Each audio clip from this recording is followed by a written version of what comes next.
Welcome to Market Moves with Ed Mathis, your daily scoop on the commercial real estate moves redefining the region. The Lockard is underway in Over-the-Rhine.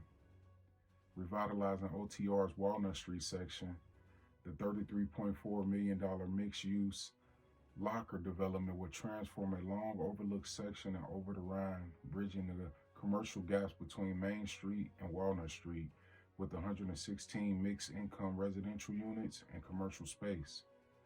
The historic Grammars Bar, founded in 1872, will be restored as a key commercial anchor, breathing new life into the area and creating a vibrant gathering space for the community. Developed by Urban Sites and Triversity Construction, the Lockard is described as a capstone project south of Liberty Street, completing decades of redevelopment work and strengthening Over-the-Rhine's transformation into one of Cincinnati's most dynamic neighborhoods. I drive through this area all the time when I'm meeting downtown.